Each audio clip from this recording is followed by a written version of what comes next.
लोग सुगर्स बोलते हैं। और शुगर की सैकराइड्स हम लोगों ने पढ़ा था, मोनोसैकराइड, ऑलिगोसैकराइड। और फिर मोनोसैकराइड में कार्बन के नंबर मिनिमम 3, मैक्सिमम 7, और 3 वाला ट्रायोज, 4 वाला, 5 वाला, 6 वाला, 7 वाला। और इन सब के एग्जाम्पल और इनके लीनियर स्ट्रक्चर और साइक्लिकल स्ट्रक्चर। साइक्लिकल में मुझे इतनी रुचि क्यों है, मैं इतना क्यों सोचना चाहता हूँ, जस्ट बिकॉज पेज नंबर 145 में कुछ स्ट्रक्चर दिए गए हैं जिनमें से पहले 2 स्ट्रक्चर पेंटोज के हैं और हेक्सोज के हैं। पेंटोज में सारी पेंटोज के स्ट्रक्चर हैं कि राइबोज के हैं, और हेक्सोज में सारी हेक्सोज ग्लूकोज। और इनकी 6 पोजीशन मैंने बोला था, हो सकता है बायोलॉजी का टीचर कभी एनोमेरिक कार्बन को और उसके OH की पोजीशन को ऊपर नीचे कर दे, लेकिन वो पोजीशन आपको खुद देखनी है जो NCERT में दी गई है। कौन रिंग के अंदर OH गया, कौन रिंग के बाहर, तो वो आपको सीखना है और उसको आपके केमिस्ट्री टीचर अच्छी तरीके से सिखाएंगे। वो सारे कार्बन आपको और हाइड्रोजन और उनकी पोजीशन बताएंगे। मैं फिलहाल आपको जो बता सकता था मैंने आपको बताया। आज इसी कड़ी में हमारे पास दूसरा बेटा बायोमॉलिक्यूल है जिसे हम लोग अमीनो एसिड के नाम से जानते हैं।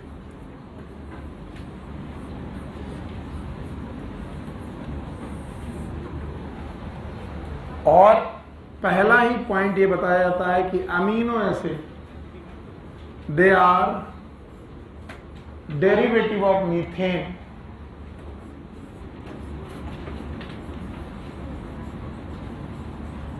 of methane CH4,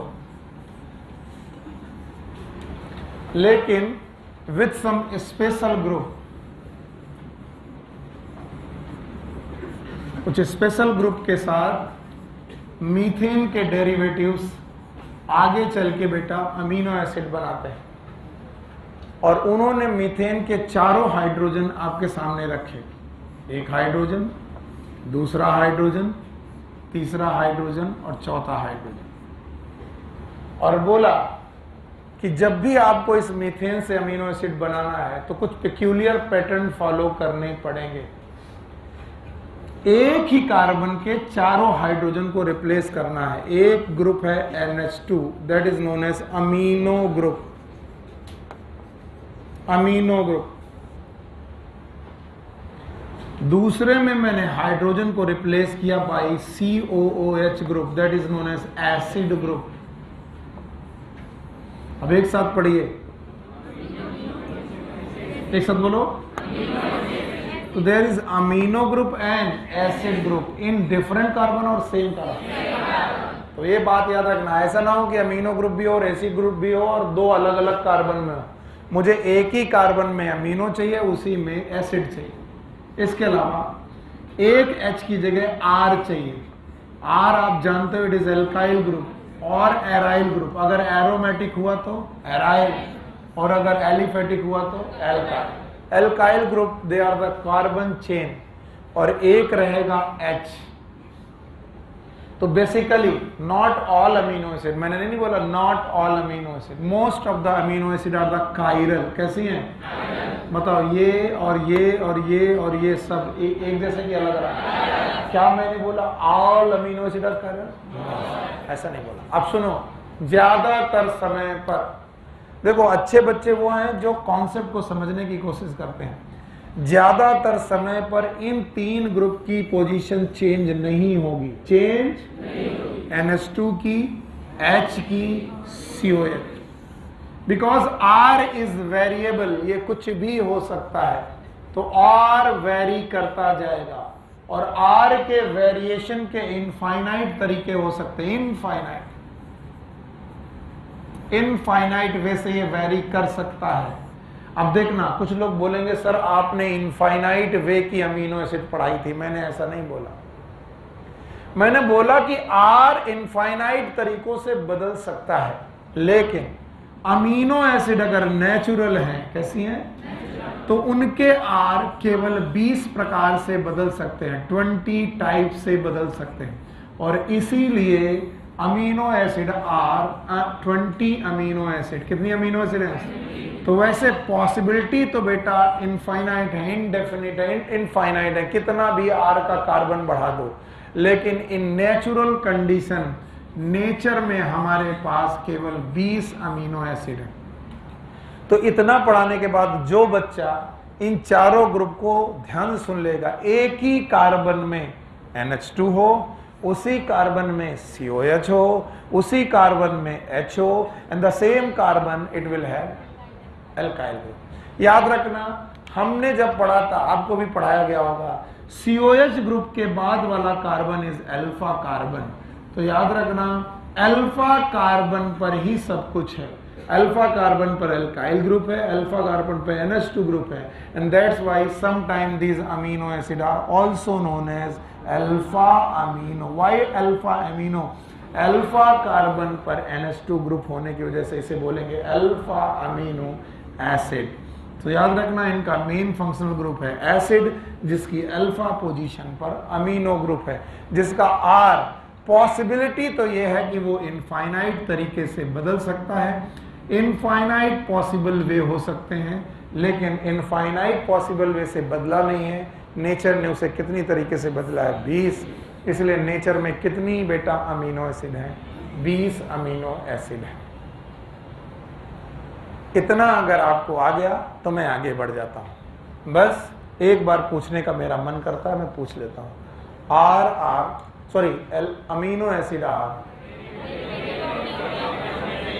methane derivative. Methane derivative है। मीथेन के चारों हाइड्रोजन को हम लोग एक एक करके बदल रहे हैं। एक जगह लग रहा है NH2, उसी पर COH, उसी पर R, उसी पर H। 3 नहीं बदलेंगे। बोलो कौन कौन? NH2, COH। क्या बदल जाएगा? R बदलने के पॉसिबल वे इनफाइनाइट हो सकते हैं, लेकिन नेचर में कितने 20 प्रकार की अमीनो एसिड है। तो मैं बच्चों से एक बार कहता हूं कि फिर इसे लिखते हैं हम लोग। It is COOH NH2। मैं तो भैया ऐसे ही पढ़ता हूं जितनी केमिस्ट्री मुझे आती। अमीनो एसिड, अमीनो एसिड, ये H, ये 3 नहीं वेरी करेंगे। वेरी करने पर जब कभी आएगा तो वेरी करेगा R। अब सर R कितने तरीके से वेरी कर सकता है? It is 20 types. कितने तरीके से? तो मुझे 20 अमीनो एसिड आपको लर्न कराने हैं और आपको करने हैं। देखते जाओ। अगर R की जगह H हुआ, क्या हुआ? चलो करके देखते हैं। R की जगह H हुआ तो यहाँ पर H, यहाँ C, यहाँ COOH, यहाँ NH2 और यहाँ पर H। ये तीनों को वेरी नहीं करना था, नहीं किए। R की जगह H आया। बताइए टोटल कितने कार्बन? 2। तो मिनिमम कार्बन जिसका अमीनो एसिड हो सकता है 2 कार्बन का अमीनो एसिड मिनिमम कार्बन के साथ आएगा। इससे छोटा अमीनो एसिड पॉसिबल नहीं है। आप पढ़ो। यस। शुगर कितने कार्बन की मिनिमम? 3। क्या बोलते थे? ट्रायोज के example glyceraldehyde and dihydroxy acid. बैठ जाओ। तो जैसे हम लोगों ने पढ़ा था शुगर मिनिमम कितने कार्बन रखती है, तो आज हम लोग पढ़ पाए कि अमीनो एसिड में मिनिमम कार्बन है, और हमने देखा कि ये अमीनो एसिड का कार्बन कायरल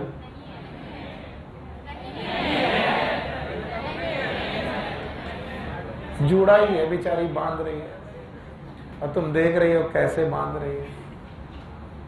तब तक तुम्हारा अमीनो एसिड निकल गया और वो भी अपना डिजाइन से बांध रही है। तुम्हें सीखनी है, बाद में सीख लेना है। गुस्सा आ रही है, देखो बदतमीज, तू पढ़ाता क्यों नहीं है? पढ़ा बेटा, अजीब हूं मैं, पता किस सेंस में? बच्चा अगर आसानी से बैठा है तो बैठा रहता है, जैसे वो उल्टी सीधी हरकत करता मेरी नजर पता नहीं क्यों वहां पड़ जाती, और तुम ऐसे देख रही हो। क्या नाम है? सौम्या, पहली क्लास है, और फिर भी तुम ऐसा कर रही हो। तुम्हें मालूम है कितना खड़ूस है तुम्हारा टीचर? आओ R की यहां पर क्या लगाया NH2, यहां पर यहां R था, R की जगह H, तो मिनिमम कितने कार्बन, R की जगह H आया तो ऐसे अमीनो एसिड का नाम ग्लाइसिन। फिर से बोलो, it is the simplest amino acid. आपकी एनसीईआरटी में दिया है, आप ध्यान से सुन लीजिए, सिंपलेस्ट अमीनो एसिड, इससे सिंपल अमीनो एसिड दुनिया में नहीं है, नेचर में, नेचुरली सिंपलेस्ट अमीनो एसिड। बोलते हैं सर R की जगह अगर हम CH3 रख दें, और रख के देखते हैं, R की जगह CH3 रखो, CH3 C COOH, it is NH2 and it is H। ये तीन वेरी नहीं करने हैं, वेरी R किया, R की जगह CH3 रखा, इसका नाम है एलानिन। बोलो, second most simplest amino acid is alanine, and alanine my dear is having the chiral carbon. कैसा? सो एलानिन में कायरल कार्बन है। बोले R की जगह सर CH2OH रख देते हैं, चलो CH2OH methyl hydroxide, C okay COOH NH2 NH। अब की बार R की जगह बड़ा ग्रुप रखा, नाम है CH2OH, इसे बोलेंगे सीरीन। देखो बेटा, तुम गुस्सा करो या कुछ भी करो, मैं 20 अमीनो एसिड तुमसे पूछूंगा, 20 में 3 आपको आ गई, 17 बची हैं, तो मैं एक एक करके बताता जाऊंगा। R की जगह H तो glycine, it is the simplest amino acid, glycine. R की जगह CH3 तो alanine, alanine second most simplest amino acid, बोलो एलानिन। मैंने क्वेश्चन बनाया, the simplest amino acid with chiral carbon, simplest amino acid, हाँ मैंने दोनों बार सिंपलेस्ट पूछा, लेकिन एक बार तुमने ग्लाइसिन दिया और एक बार एलानिन, तो तुम बोलोगे simplest amino acid, simplest amino acid with chiral carbon, alanine. अगर R की जगह CH2OH आ गया तो सेरीन। ये तीनों आपकी पेज नंबर 145 में बनी है, अंडरलाइन कर लीजिएगा, देख लीजिएगा, तीनों अमीनो एसिड बनी हुई है।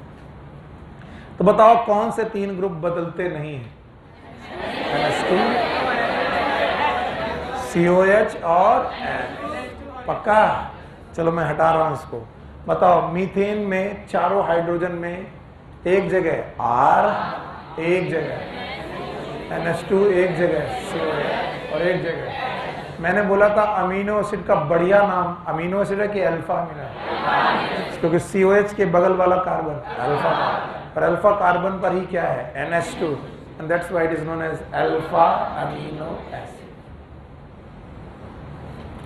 और अल्फा अमीनो एसिड में 3 तो वेरी नहीं करेंगे, वेरी कौन करेगा? R कितने तरीके से वेरी किया? 3 तरीके से किया, और आपको आया? बोलो, R की जगह H, R की जगह CH3 एलानिन, R की जगह CH3। पक्का? बेटा तकलीफ हो रही बैठने में? गैप मास्टर, हाँ कि सर अब मन नहीं कर रहा, अभी पहले भी केमिस्ट्री पढ़ी और आप भी केमिस्ट्री पढ़ाने लगे, ये कौन सा, हम तो बायोलॉजी पढ़ने आए थे। अब बैठ गए तो बैठ गए, अब तो बेड़ा पार करना ही पड़ेगा। अब सुनो कि अगर मेरे पास NH2 हो और COH हो और H हो और R हमें मालूम नहीं कि क्या है, तो हम बोल रहे हैं कि अगर R को हटा दो तो NH2 is a basic group, basic group, and COH is acidic group. और अगर अमीनो एसिड में एक एसिडिक और एक बेसिक ग्रुप है तो हम इसे न्यूट्रल कंसीडर करते हैं। ये न्यूट्रल होता है कि नहीं होता मुझे नहीं मालूम, वो अपने सर से पूछना। इसे क्या कंसीडर करते हैं? We consider it neutral. क्यों न्यूट्रल कंसीडर कर रहे हैं? क्योंकि उसमें एक बेसिक ग्रुप है और एक एसिडिक। अब R अभी उसने ऑप्शन खोले नहीं, बोलते हैं कि मान लीजिए R हमने कोई ऐसा ग्रुप लगाया जिसमें R के साथ COH है, R के साथ, तो ओवरऑल कंपाउंड में COH का नंबर किसके रेस्पेक्ट में? NH2। तो बताइए ओवरऑल अमीनो एसिड, तो अगर मैं इसे बोलूं कि कुछ अमीनो एसिड R में COH होने की वजह से एसिडिक हो जाती हैं, या फिर किसी एसिडिक ग्रुप के होने की वजह से, किसी भी कि वो होने की वजह से उनका नेचर कैसा हो जाता है? एसिडिक। तो आपको कुछ एसिडिक अमीनो एसिड के नाम मालूम होने चाहिए। 2 नाम मैं आपको बता रहा हूं, इनमें से एक का नाम है एस्पार्टिक एसिड। बोलो क्या नाम है? Aspartic acid. और एक का नाम है ग्लूटामिक एसिड।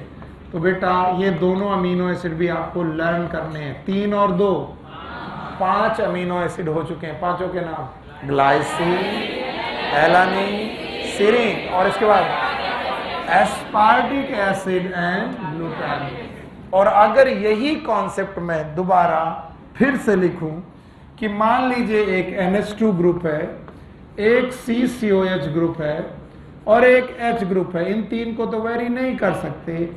R के साथ कोई बेसिक ग्रुप लगा हुआ है, R itself is a basic, क्योंकि ये वेरिएबल।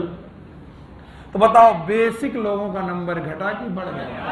हाँ? और बेटा एसिडिक का बेसिक के रेस्पेक्ट में कम हो गया। बताइए ये अमीनो एसिड क्या कहलाएगा? तो there are some amino acid are basic in nature. कुछ अमीनो एसिड है जो बेसिक है। इनके 3 नाम हैं। वन इज लाइसिन, लाइसिन, इस बार पूछा गया, और एक कौन? आर्जिनिन, और एक है हिस्टिडिन। इस बार पूछा गया था कौन सा? लाइसिन। अब आपने ध्यान से सुना नहीं, टोटल हो गए 8। मुझे 8 अमीनो एसिड के नाम चाहिए बिना रटे। Glycine, alanine, serine, aspartic acid, glutamic acid, lysine, arginine, histidine. ऐਵੇਂ ही पूछा मैंने कि अगर मैं तुमसे पूछूं, मैं इस कॉन्सेप्ट की बेसिस पर तुमसे पूछूं कि NH2, C, COOH और H और H ये कौन सा अमीनो एसिड है? पता नहीं। हाँ? तो मैं बोलूं इसमें एक एसिडिक और एक बेसिक, ये वाला और ये वाला, तो बताइए क्या कंसीडर किया जाएगा? न्यूट्रल। तो क्या ग्लाइसिन एक न्यूट्रल अमीनो एसिड है? यस। अब आप कहोगे सर एनसीईआरटी में नहीं दिया। नहीं दिया होगा, बाढ़ में जाए। एलानिन एक, अरे एलानिन एक न्यूट्रल अमीनो एसिड है, पर मैं इन दोनों के नाम लिख चुका हूं और मुझे नाम गिनना है। टोटल कितने हो गए? 8। तो न्यूट्रल में इन दोनों के अलावा 3 लोग और हैं। कितने लोग हैं? तो टोटल कितने अमीनो एसिड हैं न्यूट्रल? 5, जिनमें 2 के मैं नाम नहीं लिखने जा रहा हूं। कौन कौन? लाइसिन, एलानिन, क्योंकि लिख चुका हूं। अब 5 न्यूट्रल अमीनो एसिड में से एक अमीनो एसिड आपकी बुक में लिखा है, इट इज वैलीन। बोलो क्या लिखा है? तो बताओ वैलीन अमीनो एसिड कैसा है? और मैं 2 लोगों के नाम बताऊंगा, एक ल्यूसीन और उनकी एक बहन जी आइसोल्यूसिन। Leucine, isoleucine. तो कभी पूछा जाए 5 न्यूट्रल अमीनो एसिड के नाम बताओ, बता पाओगे? बोलो। Glycine, alanine, valine, leucine, isoleucine. ये एनसीईआरटी में दिया कि नहीं दिया? नहीं दिया। ये वाला नहीं दिया, ये वाला दिया है। अगर आप एनसीईआरटी पढ़ोगे तो आपको केवल valine as a neutral amino acid दिया है। इसका मतलब केवल वैलीन न्यूट्रल एसिड हो ऐसा जरूरी नहीं। तो हमने तो 8 में 3 जोड़ दिए, टोटल कितने? 11। तो अब फिर से मैं एक काम करूंगा, आपको बुरा लगे भरा लगे, 11 अमीनो एसिड एक साथ मुझे बोलेंगे आप? चलो बोलो। ग्लाइसिन, इधर मत देखा करो। Glycine, alanine, serine, aspartic acid, glutamic acid, lysine, arginine, histidine, valine, leucine.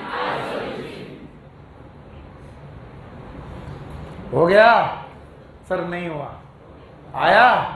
हाँ, अब इसे बाय बाय करते हैं।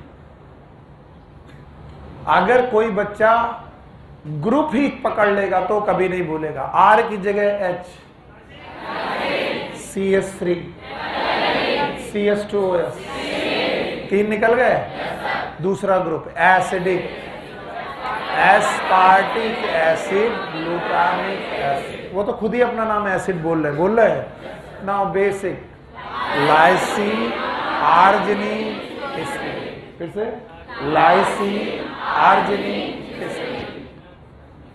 ओके, एसिडिक हो गया, बेसिक हो गया। Neutral, valine, leucine, isolate.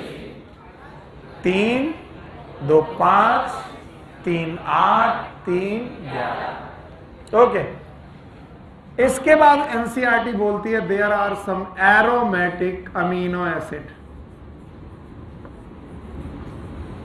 ज्यादा केमिस्ट्री मुझे नहीं आती, लेकिन मुझे इतना मालूम है कि कहीं पर भी बेंजीन का नाम चल जाए तो बताओ, बेंजीन एक एलिफेटिक कंपाउंड कि एरोमेटिक?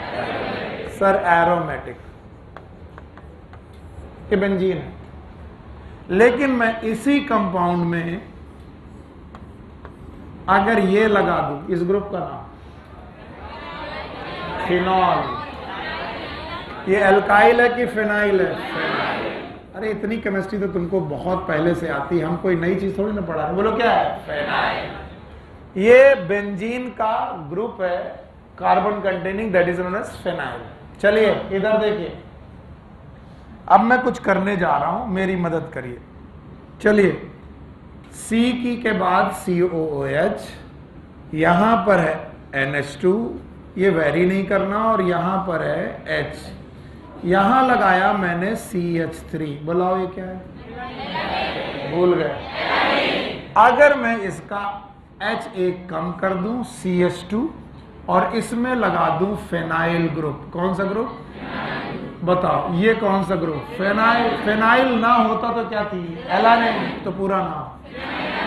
अब बताओ, फिनाइल एलानिन जैसे ही बनी, क्या इसको रटने की जरूरत है कि इसमें बेंजीन है? बेंजीन है। फिनाइल एलानिन में अगर बेंजीन का ग्रुप है तो ये कैसी होगी? कैसी होगी? तो बताओ मुझे, कोई बोले एरोमेटिक अमीनो एसिड का सर नाम नहीं पता चल पा रहा, बोलो कौन सा? Phenyl alanine. Phenyl alanine. खड़े हुआ।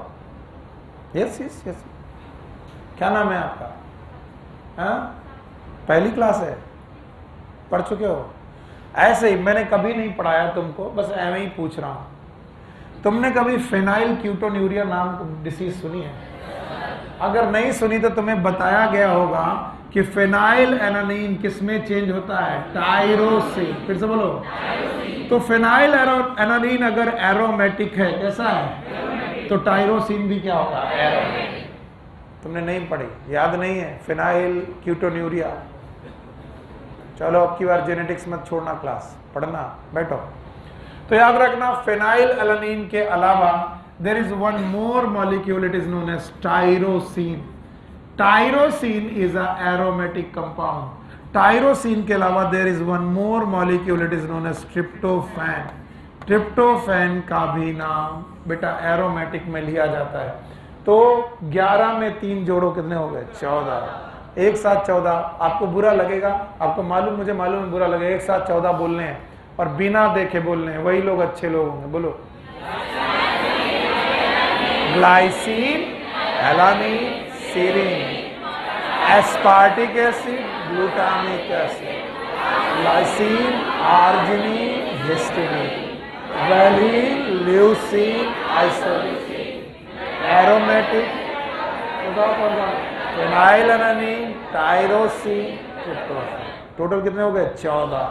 20 अमीनो एसिड में 14 हम लोग को याद है, और थोड़ी देर पहले में लगता था कैसे याद होगा। याद हो गया।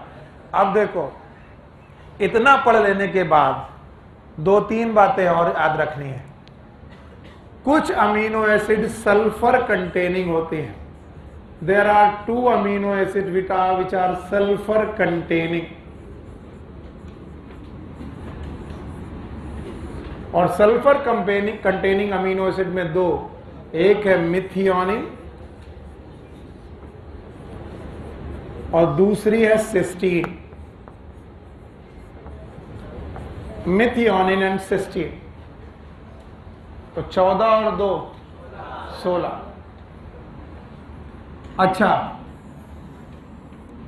इधर देखो, इसके अलावा there are two amides which considered as amino acid, जिनको अमीनो एसिड माना जाता है। ये 2 अमाइड्स हैं जिन्हें हमें अमीनो एसिड मानना है। और यकीन मानिए अगले चैप्टर में ना, मिनरल न्यूट्रिशन नाम के चैप्टर में हमारे कोर्स में है, तो भूलना मत कि नहीं सर नहीं है। अमाइड्स भी हमारी एनसीईआरटी में लिखी है, इस चैप्टर के बजाय किसी दूसरे चैप्टर में लिखी, मैं उनको यहां पर उठा के ला रहा हूं। There are 2 amides which are considered as amino acid. अच्छा, अमाइड क्या होता है? बोलते हैं जब भी कोई COH ग्रुप NH2 ग्रुप के साथ बेटा रिएक्शन कर लेता है तो एक बनता है, क्या बनता है? CONH2 bond. कौन सा बॉन्ड? CONH bond. कौन सा बॉन्ड? रादर NH2 बॉन्ड है, CONH2 सही रहेगा? नहीं, CONH। तो बताओ ये बॉन्ड क्या कहलाएगा? अमाइड। कौन सा बॉन्ड? तो अमाइड बॉन्ड अगर है तो कौन सा ग्रुप यूज हो जाएगा? COH। और मैंने आपको सिखाया है कि मुझे NH2 छेड़ना नहीं है, C छेड़ना नहीं है, COH को बिल्कुल छूना नहीं है और H को नहीं छूना। बताओ किसी भी अमीनो एसिड में कौन से ग्रुप नहीं छूने? बोलो कौन? NH2 HCOH। तो फिर अमाइड किससे बनेगी? इससे तो बनेगी नहीं। R के COH में, R के, और बताओ R में COH कितने लोग रखते हैं? 2। भूल गए कितने लोग? एक कौन? Aspartic acid. फिर से बोलो। और एक कौन? ग्लूटामिक। तो R में COH रखने की क्षमता किसके पास है? 2 लोग। एक कौन? एस्पार्टिक। दूसरा, तो इसका मतलब अमाइड बनाने की क्षमता भी कितने लोगों के पास? 2। एक कौन? Aspartic acid. और एक, तो बोलते हैं एस्पार्टिक एसिड के अमाइड का नाम होता है एस्पेराजीन। बोलो क्या नाम? Now this asparagine is nowadays considered as amino acid because हमें इन 3 ग्रुप से मतलब है। ये फिक्स है, ये तो वेरिएबल हो सकता है। And now glutamic acid will form glutamine. बोलो क्या? तो 14 और 2 16 और 16 और 2 18 अमीनो एसिड पढ़ लिए। किसी की क्षमता है बताने की? 18 के 18 5-6 ग्रुप है। पहला नॉर्मल ग्रुप था, R चेंज कर रहे थे, फिर एसिडिक, बेसिक, न्यूट्रल, एरोमेटिक और इसके अलावा सल्फर कंटेनिंग। मुश्किल तब आती है जब आप इसको रट्टा मारने लगते हो, तभी मुश्किल आती है। चलो मैं पहले 20 कर दूं तभी आगे बढ़ते हैं।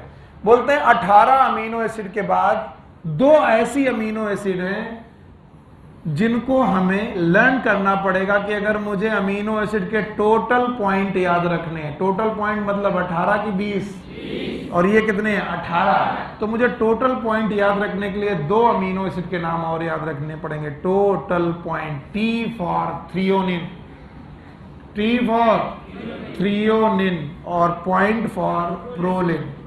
तो प्रोलिन और threonine, these are the 2 more amino acid and after all there are 20 amino acid। Book में मत देखो, नहीं मिलेंगे। बुक में केवल 3 दिए, नहीं बुक में 9 दिए, बुक में 9 दिए, 8 या 9 दिए। मैंने 11 एक्स्ट्रा पढ़ा है। हाँ सर हमको नहीं आए। आए कि नहीं आए? आए। हाँ अभी पूछ लेते हैं कितना आए कितना गए।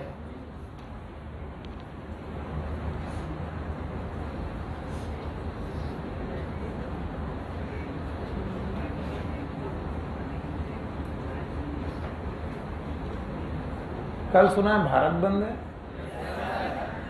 ये सही है? किसान आंदोलन, लॉकडाउन तो नहीं है?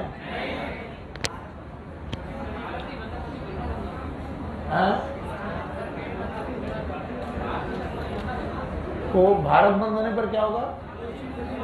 कोचिंग नहीं बंद होगी। कोचिंग क्यों बंद होगी? भारत बंद तो बंद, किसान अपना काम करे, बच्चे अपना काम कर रहे हैं, और ये बात किसी को मालूम चल गई तो डंडे पड़ेंगे, पता नहीं क्या होगा। हटा दें। अब देखते हैं नोटबुक बंद करने के बाद 20 अमीनो एसिड के नाम कितने बच्चे बता पाएंगे। बातें नहीं करो मेरे बच्चे, क्यों बतियाते हो? अगर आपको आता है तो क्लास में मत आओ, टाइम अपना बचाओ, कुछ और करो। आर की जगह एच, मम्मी का समय का नोटबुक और बुक देखी तो आर की जगह एच, एक हो गया, सबको आता है। आर की जगह CH3, आर की जगह CH2OS, 3 NCERT में दिए, ये हमको आ गए। एसिडिक, एस्पार्टिक, एस्पार्टिक एसिड 5 हो गए। Basic, lysine, arginine, histidine, lysine, arginine, histidine, 5 हो गए। देखो भाई 8, 5 और 3। इसके बाद न्यूट्रल, वैलिन, ल्यूसीन, आइसोलेट, 11 हो गए। फिर aromatic, phenyl alanine, tyrosine, tryptophan, 14 हो गए। Sulphur containing, methionine and cysteine, amide हो गया। एस्पराजीन, ग्लूटामिक, एस्पार्टिक एसिड से एस्पराजीन, ग्लूटामिक एसिड, पक्का। और 18 के बाद P for threonine, P for. Thank you. Now, these amino acids, they are of 2 types. One is known as essential amino acid.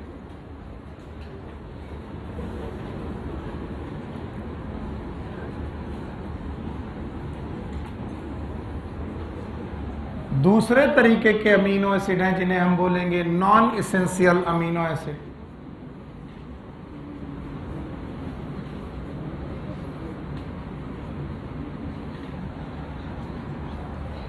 Essential amino acid वो amino acid जिनको body नहीं बना पाती, body can not prepare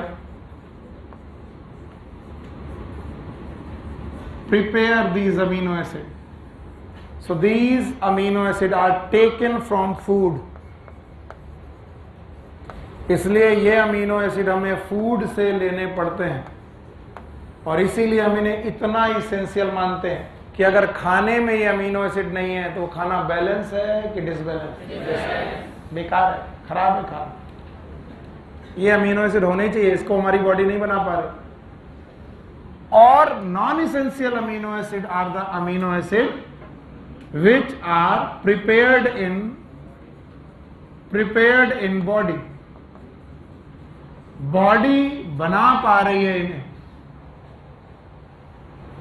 और body बना पा रही है इसीलिए हम लोग इन्हें नॉन इसेंशियल मानते हैं। इन्हें फूड से मिल जाए तो अच्छा, ना मिले तो अच्छा। हमें फूड से इनकी कोई जरूरत, अगर ना मिले तो बॉडी बना लेगी, पक्का।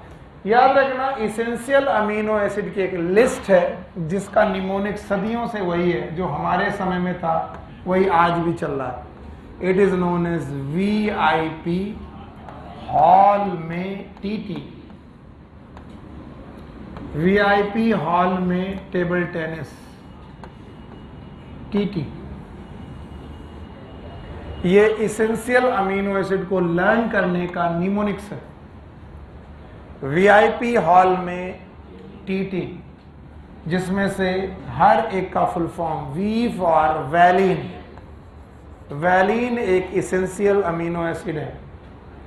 I for isoleucine,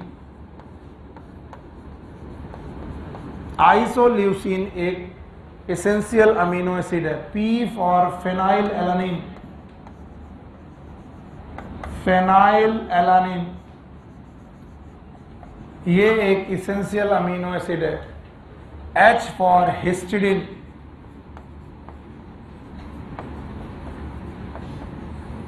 A for arginine,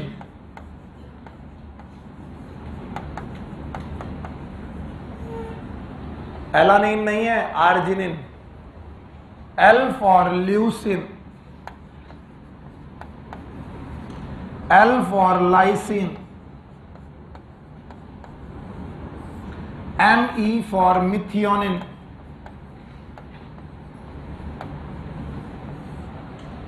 T for tryptophan,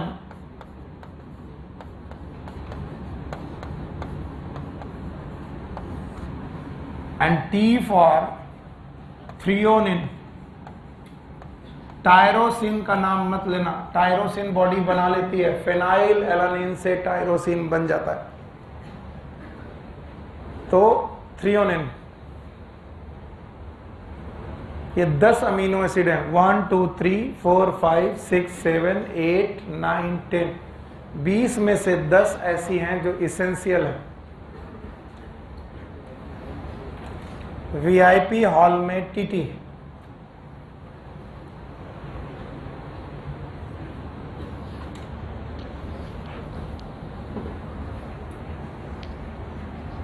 V for valine, I for isoleucine, P for phenylalanine, proline मत लिखना, phenylalanine, H for histidine, A for arginine, L for leucine, L for हाल में, Me for methionine, T for tryptophan, again T for threonine. VIP hall में TT. इनमें से ये जो HA हैं, इन दोनों को फिर से देखो, HA हॉल में HA, they are semi essential, आधी इसेंशियल है। तो ये क्वेश्चन कई बार पूछा गया है, which of the following is semi essential, या इन्हीं को हम लोग बोलते हैं सेमी इंडिस्पेंसिबल।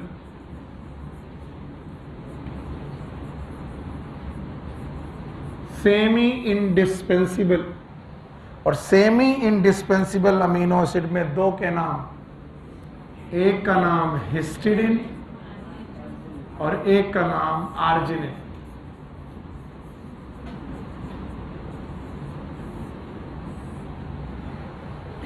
आधी इसेंशियल क्यों है? क्योंकि इनका आधा पार्ट खाने से चाहिए और बाकी पार्ट ये खुद बना लेती, कौन? Body. And that's why they are semi essential. Full essential की सेमी इसेंशियल? सेमी इसेंशियल में दो के नाम बताओ, हिस्टिडिन एंड आर्जिनिन। तो वीआईपी हॉल में टीटी में हॉल में HA इज इसेंशियल और semi essential. These are the semi essential amino acid.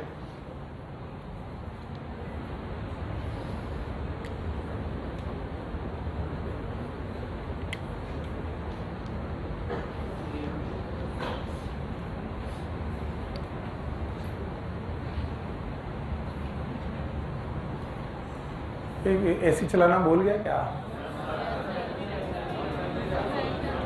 बेटा? ये फैन ऑन कर दो, जितने भी चला दो, ये लोग खुद ही अपना काम भूल जाते।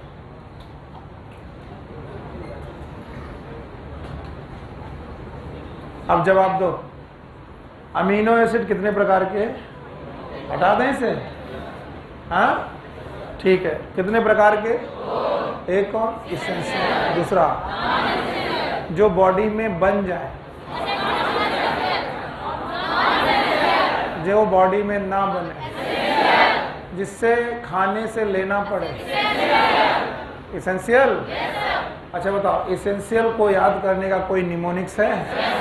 बोलो।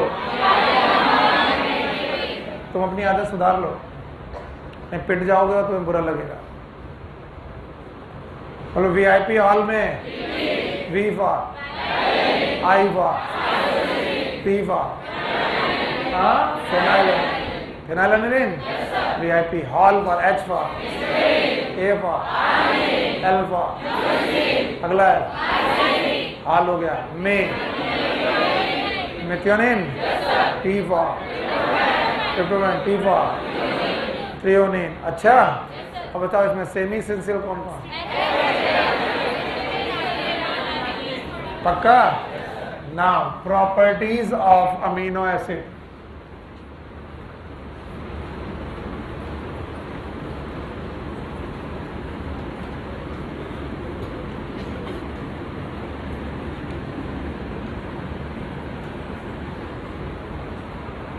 बोलते हैं अमीनो एसिड में दो मेन फंक्शनल ग्रुप दिखाई पड़ते हैं, एक NH2 और एक COH। R चूंकि वेरिएबल है इसलिए हम उसके बारे में श्योर नहीं है, और H हमें नॉर्मल ग्रुप लगता है। तो अमीनो एसिड में जो भी प्रॉपर्टीज हैं वो इन दोनों ग्रुप की वजह से, जितनी भी प्रॉपर्टीज हैं दीज आर बेसिक प्रॉपर्टी,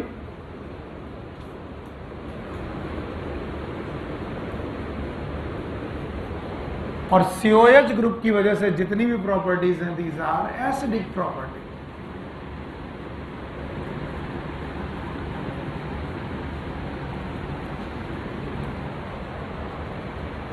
तो हमारे पास बेसिक और एसिडिक प्रॉपर्टी दोनों तरीके की प्रॉपर्टीज हैं अमीनो एसिड की। अच्छा है कि बाकी प्रॉपर्टीज के बारे में आपको केमिस्ट्री वाले सर पढ़ाएंगे, बायोलॉजी में बायोलॉजी पोर्शन में ज़्यादा दिया नहीं, लेकिन इनमें से एक पोर्शन है जो हमारे पास है, वो है इनका पीएच कंटेंट और इनकी रिलेशनशिप। पीएच यानी एक्सटर्नल मीडियम के साथ पीएच लेने पर किस तरीके के पीएच के साथ कैसा ये काम करने वाली है। तो फिलहाल वो समझने के पहले हम इसको फिर से सिंपल करते हैं। अमीनो एसिड की कितने प्रकार की प्रॉपर्टी है? दो। एक कौन? दूसरा? अच्छा बताओ, H+ छोड़ने की टेंडेंसी, और H+ एक्सेप्ट करना। तो H+ जो डोनेट कर लेता है क्या वो एसिड है? और जो H+ एक्सेप्ट कर लेता है बेसिक। चलो भाई बाय करते हैं इन्हें। अब मैं इनको अलग अलग पीएच पे काम करता हूं। मान लीजिए बाहर का जो मीडियम है external medium, this is the external medium, और अगर एक्सटर्नल मीडियम का पीएच एसिडिक है, अगर एक्सटर्नल मीडियम का पीएच एसिडिक है तो अमीनो एसिड कैसे बिहेव करेगी, आओ देखते हैं। बोलते हैं अमीनो एसिड में NH2 है, C है, COH है, और R है और H है। बाकी किसी को फर्क नहीं पड़ता सर आप क्या लेकर, बताइए। इसमें एसिडिक ग्रुप भी है और बेसिक। बाहर का मीडियम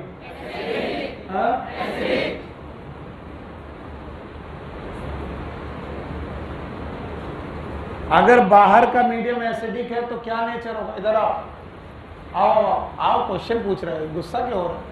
ना पूछे ना पूछे, आओ। कह रहा कि आप जबरदस्ती बैठे थे, पूछ लिया क्वेश्चन। बेटा मुझे केमिस्ट्री नहीं आती ना इसलिए पूछ रहा हूँ, आओ। गुस्सा थोड़ी ना हो तुमसे, इतने बढ़िया गोलू मोलू बच्चे हो तुम। हाँ बस आप बताओ, यहाँ से हमारी तुम्हारी आवाज सुनाई पड़ेगी इसलिए यहाँ बुलाया। पास आ जाओगे तो थप्पड़ पड़ सकता है, इसलिए वहीं रहो। बताओ बेटा, मीडियम एसिडिक है, इसका मतलब मीडियम का नेचर क्या है? H+ डोनेट करने का कि एक्सेप्ट करने का? हाँ, यानी मीडियम का नेचर है कि वो क्या डोनेट करे, किसको? हाँ, अरे पूरे ग्रुप को। पूरे ग्रुप में H+ लेने की टेंडेंसी किसकी है? क्यों? क्योंकि बेसिक ग्रुप H+ एक्सेप्ट करता है। तो अगर मैंने एसिडिक पीएच पे रखा तो क्या ये H+ एक्सेप्ट करेगा? और क्या बनाएगा? NH3+। फिर से बोलो, एनायन की कैटायन। बस तुम्हें केवल ऐसे मूव किया ताकि तुम सो ना, अब दीवार पे टेक मत लेना, जाओ। एसिडिक मीडियम में अमीनो एसिड कैटायन की तरह बिहेव करते हैं, और जिसमें इनके पास NH3+ ग्रुप होगा। आइए दूसरी जगह पर देखते हैं। अगर मैं किसी अमीनो एसिड को बेसिक एक्सटर्नल मीडियम में रख दूं, बेसिक पीएच पे रख दूं, अगर मैं बेसिक पीएच पे किसी भी अमीनो एसिड को रख दूं तब क्या होगा?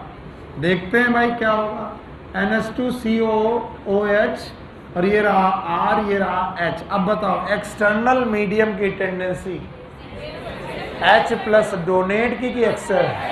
हाँ, तो जब ये एक्सेप्ट करेगा तो कोई डोनेट करे। कौन डोनेट करे? Amino acid. और अमीनो एसिड में कौन सा? NH2 COH। COH ग्रुप जब डोनेट करेगा, जब COH ग्रुप डोनेट करेगा तो क्या आएगा? CO में। बताओ कैटायन की एनायन। तो अब मुझे चिल्ला के तो बता ही दो, बताओ एसिडिक पीएच पर ये कैटायन की एनायन और बेसिक पर एनायन। अब इसके बाद इनका एक आइसो इलेक्ट्रिक पॉइंट होता है, आइसो इलेक्ट्रिक पॉइंट। ये हर अमीनो एसिड का अलग अलग होता है। कुछ लोग कहते हैं सर क्या ये 7 होता है? No, isoelectric point is a pH, is a pH. Isoelectric point is a at which amino acid behave cation and anion both, यानी कैटायन और एनायन अलग अलग ग्रुप में, अलग अलग मॉलिक्यूल में कि सेम में? हाँ, सेम में। तो what is iso electric point? This is a pH at which amino acid behave like zwitter ion. कैसा? जरा देखने की कोशिश करिएगा। हेयर ये वाला ग्रुप NH2 है और ये वाला ग्रुप COH है। इसने H+ डोनेट किया तो इन्होंने पकड़ लिया NH3+, और इन्होंने डोनेट किया तो ये माइनस, और ये रहा R, ये रहा H। ये कैटायन और ये एनायन एक ही मॉलिक्यूल में कि अलग अलग? और इस तरीके के आयन का नाम ज्विटर आयन। और बोलते हैं ज्विटर आयन किस पीएच पर होगा? सर ज्विटर आयन की पीएच कोई फिक्स पीएच? हर अमीनो एसिड का आइसो इलेक्ट्रिक पॉइंट सेम कि अलग अलग? अलग अलग। तो what is iso electric point? मजा नहीं आया। What is iso electric point? It is a pH at which any amino acid it will be higher zwitter ion. And what is zwitter ion? When cation and anion coexist in same molecule. एक ही molecule में cation हो और उसी में anion. कुछ लोग इसे neutral ion बोलते हैं। होगा, आप लोग न्यूट्रल आयन बोलेंगे कि ज्विटर आयन? ज्विटर आयन की डेफिनेशन क्या होगी? When there is cation and anion they coexist. कुछ लोग और भी डेफिनेशन बोलते हैं। मुझे केमिस्ट्री ज़्यादा आती नहीं इसलिए सॉरी बोलते हुए बोल रहा हूँ, ये कुछ लोगों का बोलना है। इनका मानना है कि ये zwitter ion is a racemic mixture. कैसा मिक्सचर है? Of cation and anion. अब रैसमिक मिक्सचर तुम जानते हो? What is racemic mixture? दोनों की मोलर कंसंट्रेशन सिमिलर कि डिसिमिलर? पक्का? कैटायन और एनायन की मोलर कंसंट्रेशन अगर सेम हो तो क्या कहलाता है? रैसमिक। पर भैया हमने ऐसा नहीं बोला, क्योंकि एनसीईआरटी ऐसा नहीं बोलती। एनसीईआरटी बोलती है कि when the cation and anion coexist in same molecule इन। तो मैं सॉरी बोलते हुए ऑनलाइन वाले बच्चों के लिए बोल रहा हूं कि मैं एनसीईआरटी की तरह बोलूंगा। What is zwitter ion? When cation and anion it exists in one molecule। ऐसा लगता है कि उसी ने H+ छोड़ा और उसी ने H+ एक्सेप्ट, और ये 7 pH पर होगा। ये जिस भी pH पर होगा उसका नाम। और आइसो इलेक्ट्रिक पॉइंट हर बार फिक्स है कि वेरी करे? तो 20 अमीनो एसिड का आइसो इलेक्ट्रिक पॉइंट सबका एक जैसा कि अलग अलग? तो what is iso electric point? बोलो। It is a pH of external medium. बोलो। pH of external medium at which amino acid exists as zwitter ion। बोलो कौन सा है? ज्विटर आयन की तरह जब एग्जिस्ट करेगा, इस तरीके की pH को हम लोग आइसो इलेक्ट्रिक पॉइंट बोलते हैं। इससे ज्यादा आपकी एनसीईआरटी में कुछ नहीं दिया। इससे ज्यादा अगर कुछ पढ़ना है तो फिर आपको केमिस्ट्री वाले सर पढ़े। चलो एक बार बोल दो, हटा दें इसे। बोलो, अब सोच के बोलना। अगर पीएच एक्सटर्नल मीडियम की पीएच एसिडिक है, कैसी है? किसके रेस्पेक्ट में? पीएच स्केल के रेस्पेक्ट में कि अमीनो एसिड? हाँ, पीएच स्केल के रेस्पेक्ट में नहीं। किसके? अमीनो एसिड के रेस्पेक्ट में। अगर बाहर का मीडियम कैसा है? एसिडिक, तो ये कैटायन की एनायन? कैटायन। अमीनो एसिड के रेस्पेक्ट में बाहर का मीडियम बेसिक, तो हाँ नहीं आया। आया? अच्छा देखो, मैं क्वेश्चन तुमसे पूछता हूं कि किसी अमीनो एसिड का पीएच, ये तो बहुत बेवकूफी वाला क्वेश्चन है, 4 pH है, और एक्सटर्नल मीडियम का पीएच 5 है, तो ये तो दोनों एसिडिक हो गए। दोनों क्या हुए? अगर पीएच स्केल में देखोगे तो दोनों कैसे हैं, लेकिन अमीनो एसिड के रेस्पेक्ट में ये। अब बताओ ये कैटायन में क्या एनायन है? तो सर आपने तो उल्टा पढ़ाया, आपने कहा था एसिडिक मीडियम में कैटायन होना चाहिए। मीडियम नहीं, किसके रेस्पेक्ट में? Thank you very much. एक बार और बोलो, अमीनो एसिड के रेस्पेक्ट में अगर बाहर का मीडियम एसिडिक है कैटायन, अमीनो एसिड के रेस्पेक्ट में बाहर का मीडियम एसिडिक है, हाँ?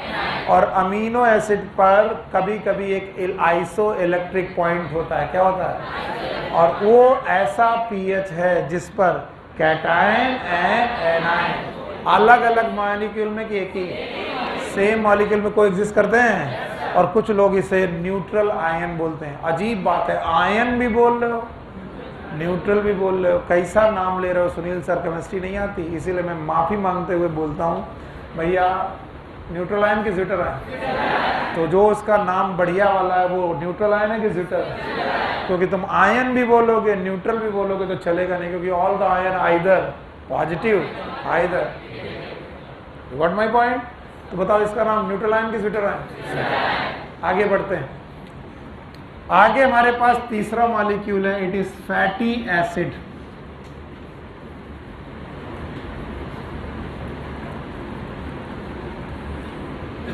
तो बताओ बेटा, हम लोग कितने मॉलिक्यूल पढ़ चुके अब तक? 2। एक कौन? सुगर्स। दूसरा कौन? अब पढ़ने जा रहे हैं फैटी एसिड की बजाय हम लोग इसे पूरा पढ़े एज अ लिपिड। तीसरा biomolecule is a lipid. I am very much sorry, इसे लिपिड के रूप में बोलेंगे। सो बोलते हैं what are the lipids? Lipids are generally, are always और generally, are generally water insoluble biomolecule.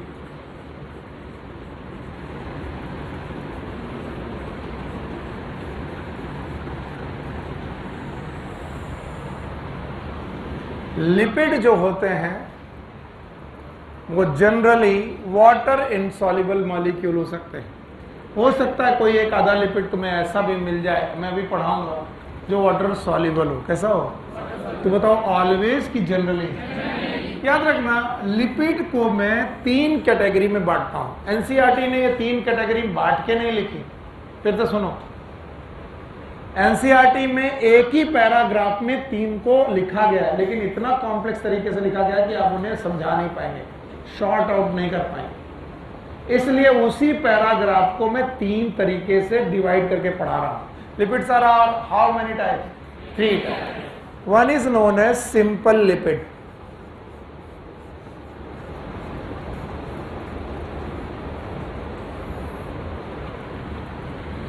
दूसरे लिपिड हैं जिन्हें हम बोलेंगे कॉम्प्लेक्स लिपिड।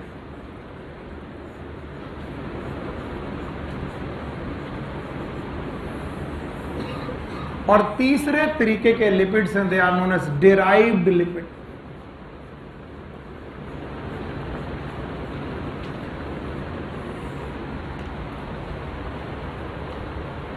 और आपको ये एकदम क्लासिफिकेशन आना चाहिए। एनसीईआरटी में ये तीनों लिपिड हैं, लेकिन इस तरीके से सॉर्ट आउट करके लिखे नहीं गए। पैराग्राफ पढ़ोगे तीनों मिलेंगे, शॉर्ट आउट करके आपको लिखने। बताओ लिपिड कितने प्रकार?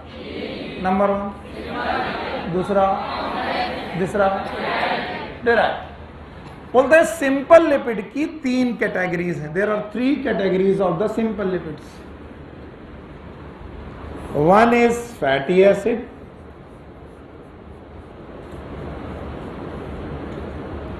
two is glycerols, and third is glycerides.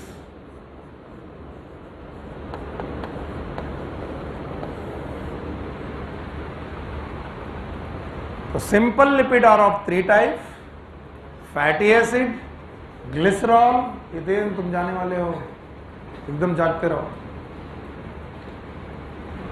Simple lipid कितने प्रकार के? 1 इज फैटी एसिड, ग्लिसरॉल, इसे लॉक करते हैं। इतना असर पढ़ा दें।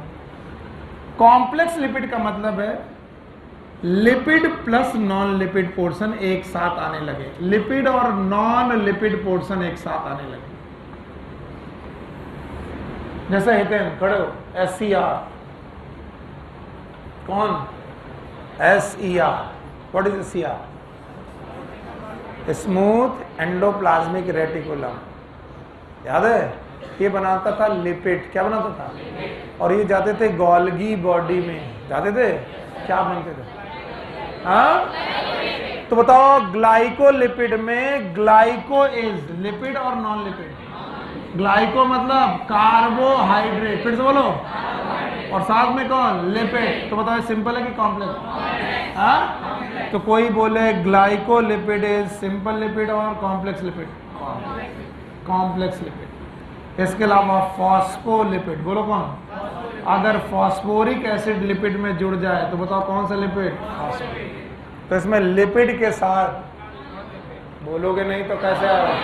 लिपिड के साथ दो चीजें हो तो सिंपल होगा कि कॉम्प्लेक्स? सुना नहीं बेटा? लिपिड की कितनी कैटेगरी? 3, बोलो कौन? Simple lipid, complex lipid, derived. What? Simple lipid के कितने पार्ट? नंबर 1 ग्लिसरॉल, पक्का? Complex lipid, lipid plus non lipid आपस में जुड़ गए, तो बस दो अलग अलग लोग आपस में जुड़ गए, तो वो दोनों लोग सिंपल हो गए कि कॉम्प्लेक्स? बताओ, इसका नाम ग्लाइकोलिपिड, फॉस्फेट, इनके एग्जांपल। और बोलते हैं सिंपल लिपिड और कॉम्प्लेक्स लिपिड के हाइड्रोलिसिस करने पर, ज्यादातर समय पर सिंपल लिपिड की हाइड्रोलिसिस करने पर, सिंपल लिपिड की हाइड्रोलिसिस करने पर लिपिड पैदा हो जाते हैं। ये लिपिड बेटा किससे डेराइव हुए हैं? सिंपल लिपिड की क्या की? तो जो लिपिड डेराइव हुआ उसका नाम डेराइव। तो derive lipid are the derived from by the act of, और इसके एग्जाम्पल में है कोलेस्टेरॉल, बोलो क्या है? और भाइयों बहनों, मैं तुम्हें बताता जाऊं, जिसमें मैं गोला लगाता जाऊंगा ये पैराग्राफ में आपको मिलेंगे। फैटी एसिड आपके कोर्स में है, ग्लिसरॉल आपके कोर्स में है, ग्लिसराइड आपके कोर्स में है, कॉम्प्लेक्स लिपिड में फॉस्फोलिपिड आपके कोर्स में है यहीं पर, और कोलेस्ट्रॉल आपके कोर्स में है। एक छोटे से पैराग्राफ में इतने मॉलिक्यूल लिख दिए गए हैं, बोलो कौन कौन? Fatty acid, glycerol, glyceride, phospholipid, cholesterol, पर उनका सीक्वेंस सही से नहीं लिखा गया, इसलिए मैंने उन्हें सीक्वेंस में पढ़ाना चाहा। क्या तुम्हें सीक्वेंस याद रहेगा? बताओ, लिपिड कितने प्रकार के? Lipid are always water soluble,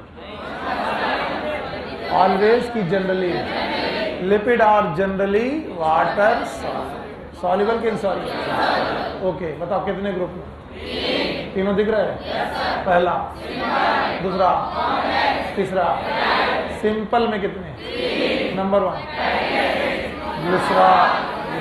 complex में बहुत है, बहुत है, 2 मैंने बताए, बहुत है, याद रखना, 1-2 है कि बहुत? पर आपकी बुक में केवल 1 दिया, बोलो कौन? फॉस्फोल।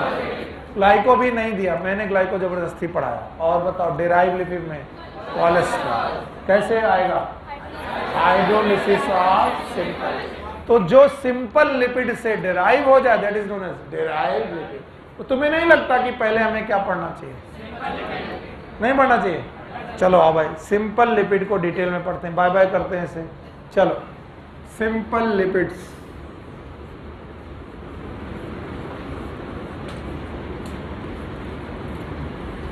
और सिंपल लिपिड में भी सबसे पहले फैटी एसिड। अब देखो बेटा, चार्ट आपके सामने नहीं है, पर मुझे सिंपल लिपिड के तीनों मॉलिक्यूल चाहिए। पहला कौन? दूसरा, तीसरा, अभी कौन उठा? सब लोग सामने देखो, सोना मत। Fatty acid RCOOH। My goodness, इनको तो मैं किसी और नाम से जानता हूं, बोलो क्या? Carboxylic acid. भाइयों बहनों, carboxylic acid they are considered as fatty acid.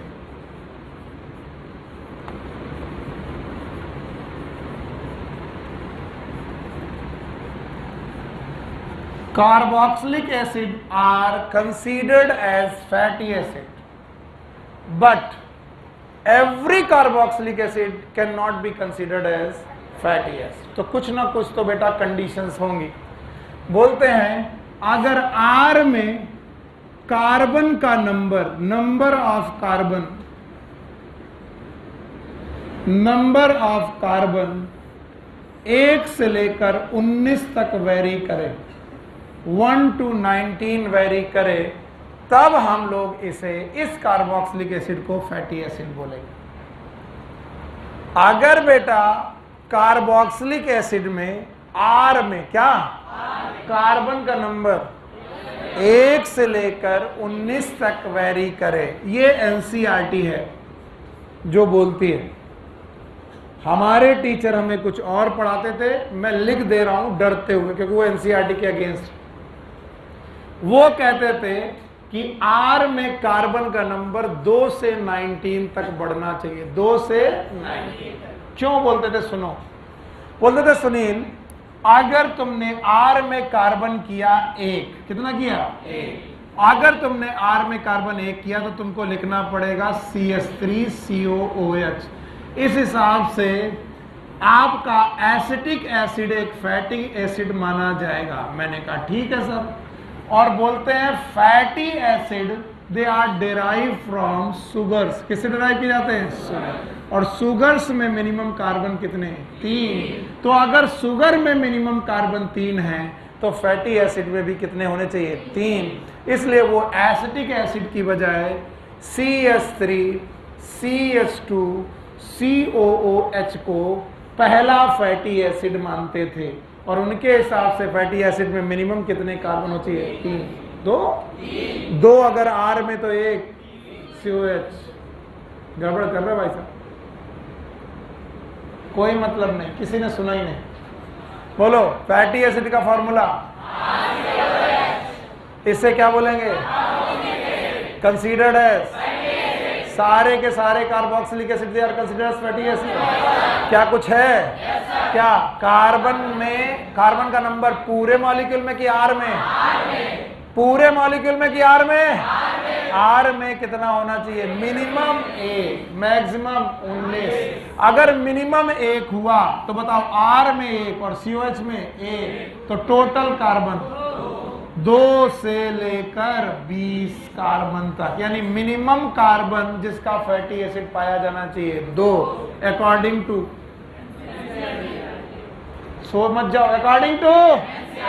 लेकिन मेरे टीचर ने मुझे पढ़ाया कि मिनिमम कार्बन किसमें? R में. तो R में अगर 2 कार्बन हो गए तो 1 COH. तुम बेटा फैटी एसिड में 3 से 20. देखो ये इतना कंफ्यूजिंग है कि तुमको मेरे टीचर की कहानी की वजह से एनसीईआरटी भूल जाना पड़ेगा. तो मैं वो क्यों पढ़ाऊं जो एनसीईआरटी में नहीं है? हटो भागो. ये है एनसीईआरटी में.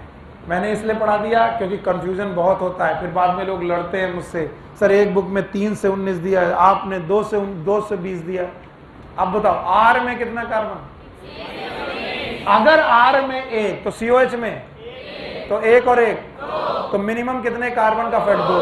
तो एनसीईआरटी के हिसाब से मिनिमम कितने कार्बन? 2. और मैक्सिमम, क्योंकि अगर इसमें 19 हो गया तो इसमें 1, 19 और 1 20. चलो शुगर में मिनिमम कितने कार्बन? अमीनो एसिड में? हाँ, फैटी एसिड में 2. उसे नहीं मानना है. क्या मानना है? एनसीईआरटी. तो तुम्हें 2 टीचर की माननी की एनसीईआरटी. अब देखो एनसीईआरटी क्या कह रहे हैं. R में कितने कार्बन कह रहे हैं? पता नहीं.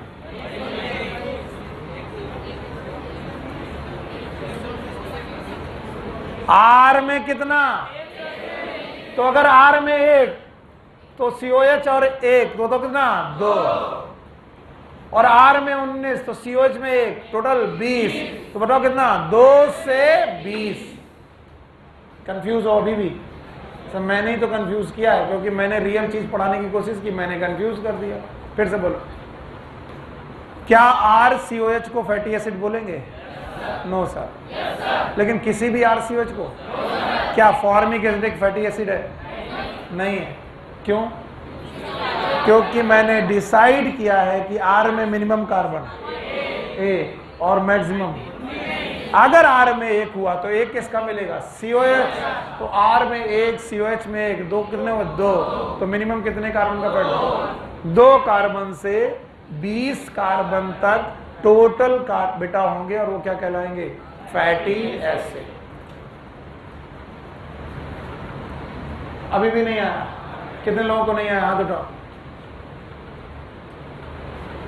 खड़े हो। अनिकेत बाबू, कहा नहीं आया? हाँ? 1 से 2 दे रहा है, 19 दे रहा है। तो बेटा 1 से 19 तो हम भी लिखे। देखो ये काले का, देखो 1 से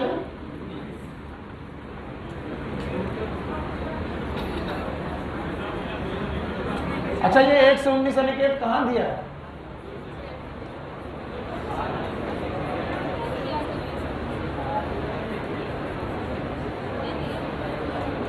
किसमें दिया? मतलब पढ़े नहीं है पूरा?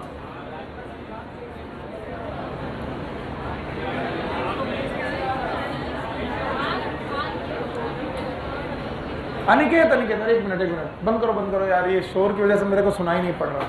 थोड़ी देर के बाद अभी फिर से चलवा दे। हाँ अनिकेत, क्या क्वेश्चन है? शाबाश, बहुत बढ़िया। तुम्हारा क्वेश्चन हो सकता है सबका हो, प्लीज बताओ। देखो अनिकेत, इधर देखो, सामने देखो। ये मेहनत मुझसे तुम ही करवा सकते थे, क्योंकि आज मैंने तुमको डांटा ना। R में 1 कार्बन तो CH3COOH, बताओ ये क्या है? Acetic acid. बोलो क्या है? R में 1 कार्बन, बाकी COH, तो टोटल कितने कार्बन? तो बताओ एसिटिक एसिड क्या हुआ? क्या हुआ? अकॉर्डिंग टू अमन, आगे वाली एसिड नहीं चली क्या?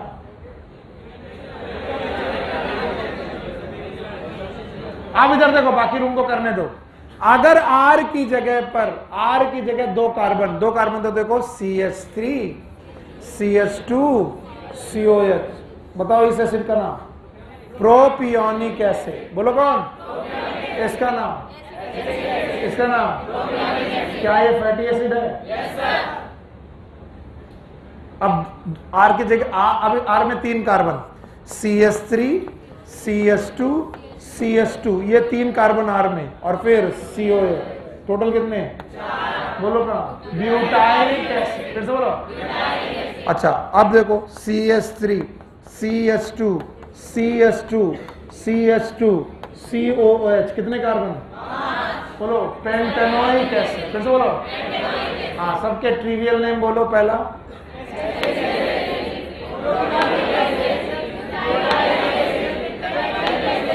पेंटेनोइक एसिड, याद है?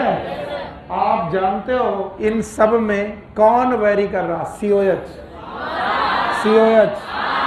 COH की R। इस R में कितने कार्बन? इस R में, इस R में, और इस R में।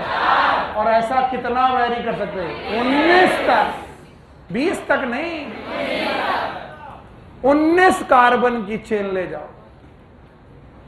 तो अगर 19 कार्बन की चेन ले गए तो 1 किसका मिलेगा? COH। तो बताओ 19 में 1 जोड़ा 25। हाँ, तो अगर R में 19 है तो फैटी एसिड में कितना होगा? अरे गधे, R में 1 है तो फैटी एसिड में 2। इतनी कमजोर गणित है। अभी नहीं आया? बैठो। कह रहा 1 से 19 कैसे हो सकता है?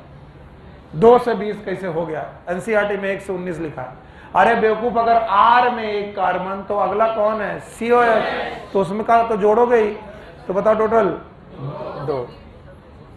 तो बताओ R में कहां से कहां? तो टोटल में अभी भी नहीं आया। अब कितने लोगों को नहीं आया? हाथ उठाओ, कितने लोगों को नहीं आया? चलो इधर, इधर देखो, उसको भी नहीं आ रहा? नहीं आ रहा? नहीं आ रहा तो खड़े हो बेटा, आ रहा है। अच्छा बताओ, fatty acid what is the formula? RCOH। क्या वेरी करेगा? COH। R में कार्बन वेरी करेंगे? अब सुनो सर, COH तो वेरी करने वाला है नहीं, अगर वेरी किया तो R वेरी किया, और अगर R वेरी किया, क्या ये बंद हो गया? चल रहा है। अभी तुम चार्जिंग लगा के नहीं गए थे? तुम यार पागल आदमी भाई, तुमको एक मिल गया गधा मेहनत करने वाला, तो चिल्लाएगा, कल फिर बना देगा एक वीडियो।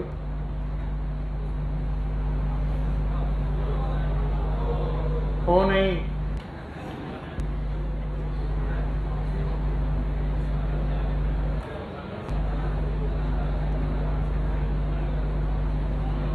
मेरे बच्चों मेरी मदद करो, RCOH में कौन वेरी कर रहा है?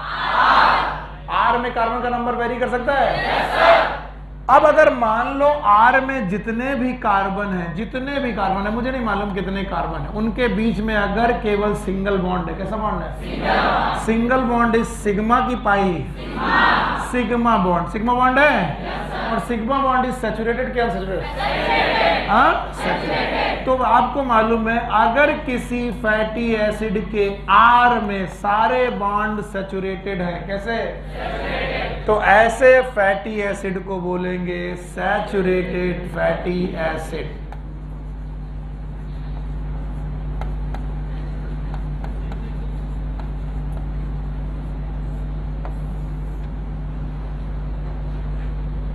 कहीं जाना है? खड़े का हो, आगे आ जाओ, बहुत जगह है। तो हम बता रहे कि सर मैं अकेले खड़े हुए पढ़ रहा हूं, बेवकूफ कहीं के। R में जो कार्बन है, अगर उन सारे कार्बन में सिंगल बॉन्ड हो तो सिंगल बॉन्ड इज, तो ऐसे फैटी एसिड क्या कहलाएंगे? सैचुरेटेड। अब मान लो COS तो वेरी करेगा नहीं, अब R में जो कार्बन है सिंगल बॉन्ड के साथ साथ उनमें डबल बॉन्ड आ जाए, क्या आ जाए? डबल बॉन्ड आ जाए। तो बताओ सिग्मा बॉन्ड के साथ साथ कौन से बॉन्ड? पाई। और पाई बॉन्ड इज सैचुरेटेड कि अनसैचुरेटेड? अनसैचुरेटेड।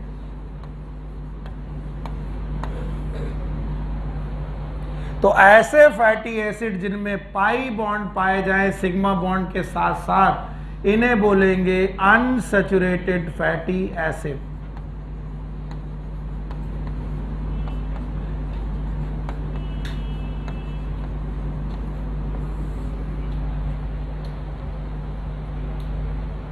तो बताइए भाइयों बहनों, फैटी एसिड कितने प्रकार के? एक कौन?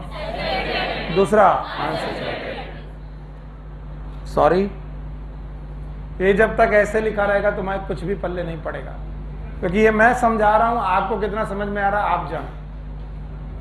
इससे बाय करते हैं और एक बार फिर से कहते हैं कि भैया फैटी एसिड सर फिर से समझा दीजिए। ये लिखा मैंने, देखो कितनी मेहनत हो रही। ये लिखा फैटी एसिड और फिर लिखा फैटी एसिड बराबर RCOOH, फिर R में लगाया स्टार और बताया R में कार्बन का नंबर 1 से 19, 1 से 19, तो टोटल कार्बन नंबर 2 से 20। फिर लिखा these fatty acid are of two type, one is SFA। अब मैं जा रहा हूं टेक्निकल लैंग्वेज पर। SFA बोलो, सैचुरेटेड फैटी एसिड।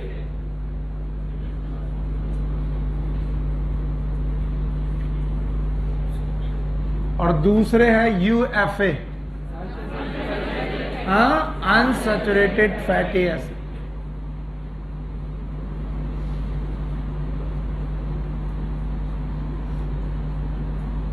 तो भाई फैटी एसिड दो प्रकार के, एक सैचुरेटेड और एक, अब ध्यान सुनो, अगर R में पाए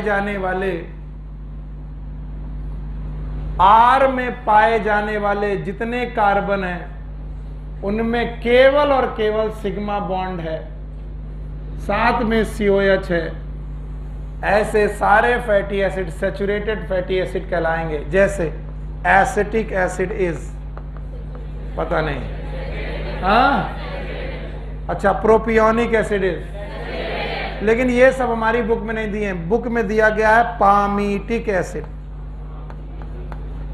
पामीटिक acid is a saturated fatty acid.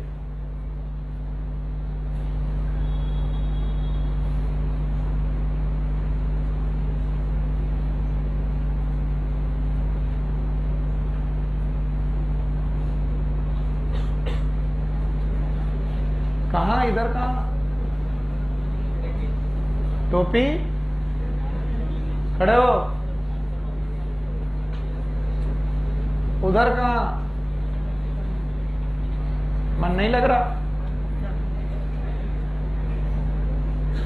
Bag रख के इधर आओ, क्या बेटा, आओ, शाबाश, आ जाओ, अरे आओ, मैंने बोला।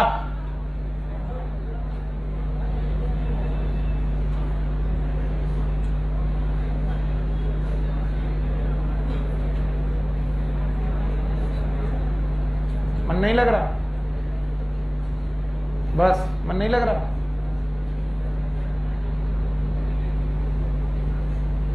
मन नहीं लग रहा तो गेट खुला होता है, जब मैं ऐसे मुंह करूं चुपचाप निकलो, भागो,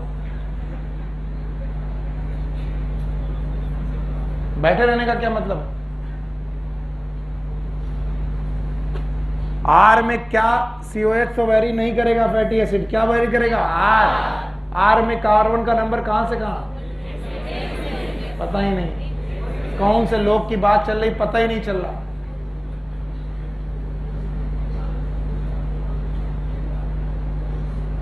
R में कितने नंबर, 2 से 20 की 120, 2 से 20।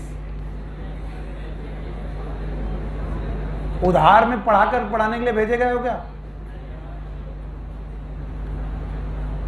यहां तुम्हारे बदले कोई और पढ़ जाएगा क्या।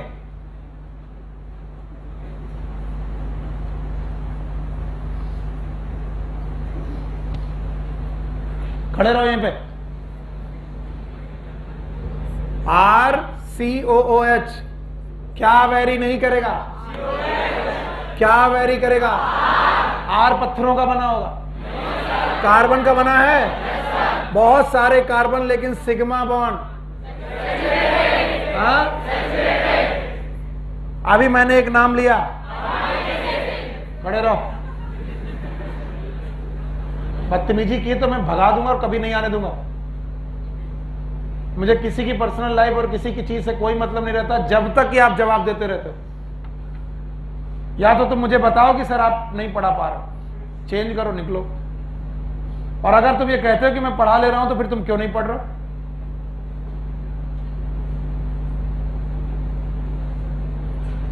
R में कार्बन के बीच में कौन सा बॉन्ड, सिग्मा सैचुरेटेड होता है। मैंने बोला पामीटिक एसिड में टोटल 16 कार्बन। अगर ये क्वेश्चन का जवाब तुम देगा तो तुम्हें छोड़ देंगे। पामीटिक एसिड में कितने कार्बन, R में कितने,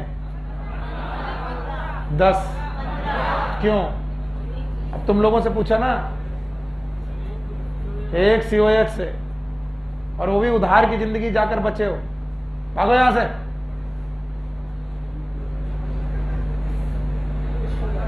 अब पामीटिक एसिड सबको लिखना है, क्योंकि तुम सब लोग मदद करते हो तो लिखो 15 बार 16 बार, बोलो CH3 CH2 CH2 CH2 लिखो। अब बुरा लगेगा। 1 2 3 4 5 6 7 8 9 10 11 12 13 14 15 16 COOH। और किसी के सामने लिख दो, कहते हो कि इसको केमिस्ट्री आती नहीं है। क्यों? क्योंकि 15 में 14 बार, एक बार, तो 14 और एक बार, हाँ तो बोले जाएगा CH3 ब्रैकेट में CH2 14 बार COH। अब जरा पेज नंबर 145 देखो, यही लिखा है पामीटिक एसिड CH3 CH2 14 बार CH2 और COH मिला। कौन सा एसिड? और सब लोग बताओ इसमें पाई बॉन्ड की सिग्मा बॉन्ड? दोनों। तो बताओ सैचुरेटेड की फैटी एसिड बाजार में पाम ऑयल के नाम से मिल रहा, मतलब पाम ऑयल में one of the content, not all content, one of the content is palmitic acid. Palmitic acid are में कितने कार्बन? टोटल। सैचुरेटेड की अनसैचुरेटेड? सैचुरेटेड। आपकी एनसीईआरटी में इनके नाम के बारे में लिखा गया है, तो मैंने इनको बस सैचुरेटेड नाम दिया है ताकि आपको मालूम चल जाए कि सैचुरेटेड का मतलब क्या हो। और सुनो, जब जब आप बॉडी में सैचुरेटेड फैटी एसिड खाओगे तो इनकी पहचान क्या है? ये रूम टेम्परेचर पर, कढ़ाई के टेम्परेचर पे नहीं, रूम टेम्परेचर पर सॉलिड मिलेंगे। ऐसे डालडा रूम टेम्परेचर पर सॉलिड, मस्टर्ड ऑयल लिक्विड, वो सॉलिड। रूम टेम्परेचर पर घी भी कई बार सॉलिड, कभी कभार होता है। पहले रूम टेम्परेचर डिसाइड करो, 25 है, 27 है कि 30 है? हाँ? तो जिस दिन रूम का टेम्परेचर 35 डिग्री होगा तो वो रूम टेम्परेचर नहीं कहलाएगा। बेवकूफ सर, हमारे कमरे का टेम्परेचर 35 डिग्री था तो वो रूम टेम्परेचर हुआ। आइटम होगा, रूम टेम्परेचर का भी कोई टेम्परेचर होता है, फिक्स है 25-27। अब तुम्हारे रूम का टेम्परेचर अफ्रीका में है तो हम क्या करें? सर हमारे कमरे में अफ्रीका में 45 डिग्री था तो हम तो उसे रूम टेम्परेचर मानेंगे। तो तुम हो आइटम।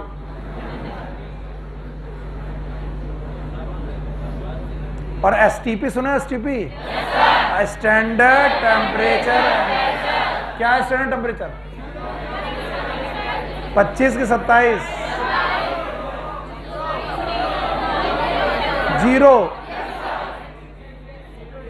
0 degree centigrade. मैं अपनी केमिस्ट्री को अपने पास रखता हूं, बायोलॉजी पढ़ाता हूं। बताओ, रूम टेम्परेचर पर सॉलिड होने का मतलब तुम्हारे रूम का टेम्परेचर की 25 डिग्री। और सुनो, डॉक्टर बनने वाले हो, saturated fatty acid they are very harmful. इतना हार्मफुल है कि जब तक तुम इसको खाओगे आपकी बॉडी का कोलेस्ट्रॉल बढ़ा देगा। तो तुम कहोगे कोलेस्ट्रॉल बढ़ा दिया तो सर डेराइव लिपिड मिल जाएगा, और अच्छी बात। कोलेस्ट्रॉल बढ़ने पर आपकी कोरोनरी आर्टरी, हार्ट की आर्टरी ब्लॉक होने लगेगी, और कोरोनरी आर्टरी अगर ब्लॉक होने लगी तो आपको आने वाले समय पर हार्ट अटैक आएगा। हार्ट अटैक के चांसेस बढ़ेंगे। तो ये जो तुम छपेड़ा पुलिया में समोसा दो चार ठो पेल लेते हो ना, कभी पूछो भैया कि कौन से तेल में बना रहे हो, बोले देख लो सब लिक्विड है, लेकिन दैट इज कढ़ाई टेम्परेचर, और कढ़ाई के नीचे भट्टी। तो भट्टी के टेम्परेचर में तो हर ऑयल, हर घी लिक्विड होगा, लेकिन एक बार उसकी कढ़ाई को और भट्टी को शांत होने दो, एक दिन देखना उसकी कढ़ाई में फंसे हुए घी में उसकी कंचुल फंस गई है। देखा है कभी?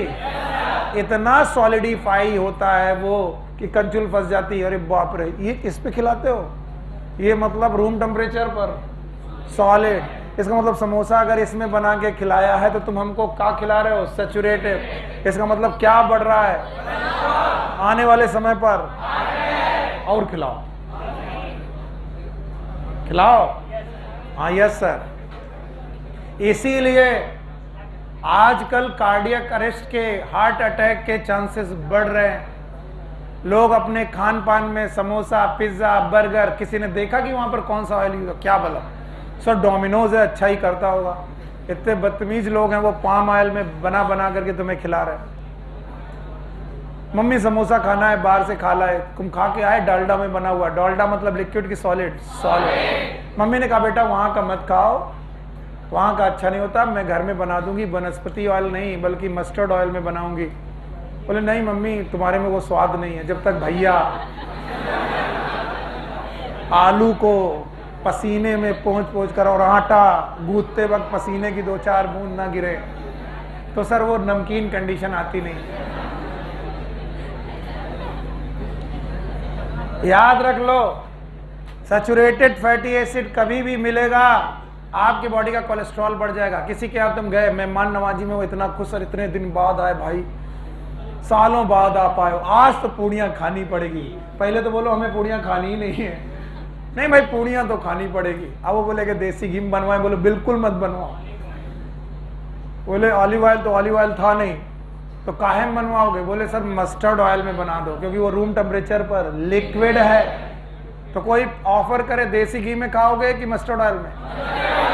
हाँ सर मस्टर्ड ऑयल के देसी घी, अभी देखते हैं देसी घी निकलेगा देसी घी। 45 साल की उम्र के बाद फिर कार्डियोलॉजी के सर ब्लड प्रेशर पता नहीं क्यों ऊपर नीचे रहता है। सर वो एक अटैक पड़ा था, उसके बाद स्टेंट पड़ा। स्टेंट मतलब हार्ट की आर्टरी की नाली खोलने के लिए स्टेंट डालना पड़ता है। जाओ कार्डियोलॉजी में देखो जाकर के 45 साल की उम्र के लोग, जो सबसे रीसेंट अभी अटैक पड़ा था, अभी न्यूज़पेपर में भी आया था, शायद 13 या 14 साल का बच्चा था। यस अभी भी तुम जाओ 45 साल कोई उम्र हार्ट अटैक की उम्र नहीं होती। 60 के बाद सोचा था भाई 60 के बाद आर्टरीज में कुछ ब्लॉक हो गया होगा। यहाँ 40-45 में एक दिन सर आए नहीं। बोले क्यों नहीं आए? बड़े खुश हो जाएंगे सर, एक दिन की छुट्टी मिलेगी। वाह अच्छा छुट्टी चाहिए, बदतमीज। Due to health issue. आप सुनो, अनसैचुरेटेड फैटी एसिड में आर में कार्बन में अगर एक पाई बॉन्ड हो, बाकी सब सिग्मा बॉन्ड है, एक पाई बॉन्ड है। ये एक हाइपोथेटिकल कंपाउंड है, ऐसा कोई कंपाउंड होता नहीं, मैं बता रहा हूं। अगर एक हो तो इसे बोलते हैं एक मतलब मोनो। तो यूएफए में एक होता है mono unsaturated fatty acid, MUFA. बोलो व्हाट इज मूफा? हाँ बोलो, mono unsaturated fatty acid. M for U for, F for fatty और ए फॉर एसिड। और अगर आर में सी के बीच में 2 पाई बॉन्ड हो, 2 या 2 से ज्यादा पाई बॉन्ड हो, 2 या 2 से, तो बताओ मोनो की पॉली? इसे बोलेंगे फूफा। फूफा नहीं, it is PUFA. What is PUFA? Yes it is known as poly unsaturated fatty acid. Poly unsaturated fatty acid.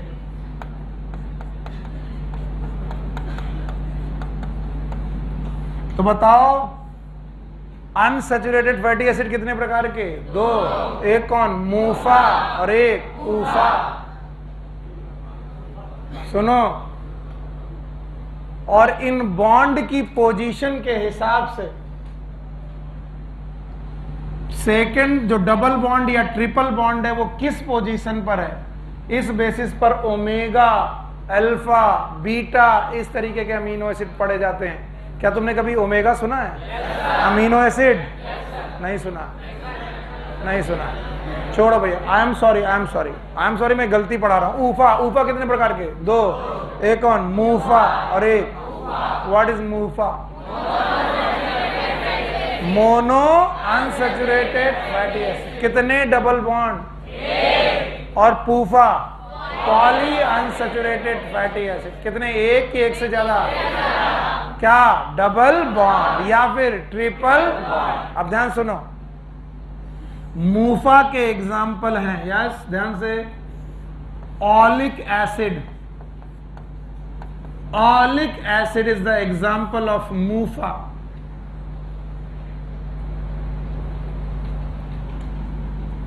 और पूफा के एग्जाम्पल्स में, पूफा के एग्जाम्पल में 3 नाम लिखेंगे। लिनऑलिक एसिड, लिनऑलिक एसिड, ऑलिक के आगे लिन लगा दो, लिनऑलिक एसिड, लिनऑलेनिक एसिड,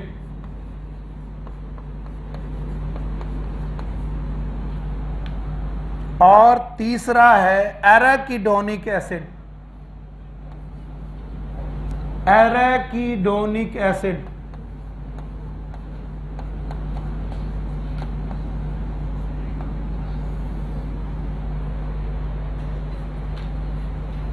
यहां लिख दे रहा हूं तीनों में से एराकिडोनिक शायद तुम्हें ना दिखे, यही एनसीईआरटी में दिया है, एराकिडोनिक एसिड। देखो एनसीईआरटी में दिया होगा एराकिडोनिक एसिड, और इस एराकिडोनिक एसिड में 20 कार्बन होते हैं और 3 अनसैचुरेशन। कितने? 3 अनसैचुरेशन का मतलब कितने पाई बॉन्ड? 3 नहीं आया। और 3 पाई बॉन्ड का मतलब मोनो की पॉली? पॉली। 20 कार्बन, कितने कार्बन? 20 कार्बन का एसिड है एराकिडोनिक एसिड। इस एराकिडोनिक एसिड को पढ़ाने के लिए तुमको ये सब पढ़ाया मैंने, और ये भी दिया है पामीटिक एसिड आपकी एनसीईआरटी में, एराकिडोनिक एसिड भी दिया है। जवाब चाहिए भाई, दोगे? बताओ फैटी एसिड कितने प्रकार के? एक कौन? ऐसे बोलो, एसएफए बोलो, और यूएफए में कितने? 1 इज मूफा और अगली बार जब लेस खाओ, कुरकुरे खाओ या कोई नमकीन की पैकेट, तो उसे पलट कर देखना जरूर, उसमें फैट कंटेंट में एसएफए लिखा होगा, मूफा लिखा होगा, पूफा लिखा होगा। अगर एसएफए ज्यादा हो मत खाना, क्योंकि एसएफए मतलब सैचुरेटेड फैटी एसिड। क्या बढ़ेगा? कोलेस्ट्रॉल बढ़ेगा तो हार्ट अटैक आने के चांसेस हैं, पक्का। अब सुनो, इन मूफा और पूफा में जो पूफा है, सुन लो बेटा, काहे बात कर रहे हो, काम की चीज बता रहे यार। ये जो पूफा है, पूफा में कितने हैं? 3। बोलो कौन? लिनऑलिक। These are known as essential fatty acid.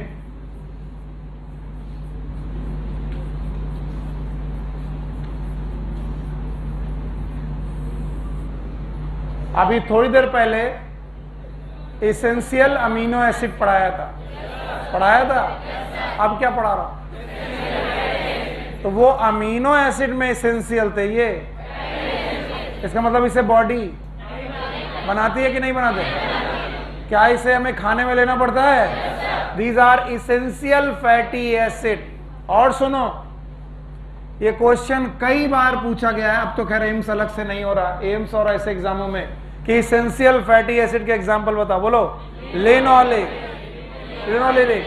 Arachidonic. Please oleic को इसेंशियल में मत लगाना, ऑलिक इज मूफा, इसका मतलब इसेंशियल वही है जो क्या है? पूफा।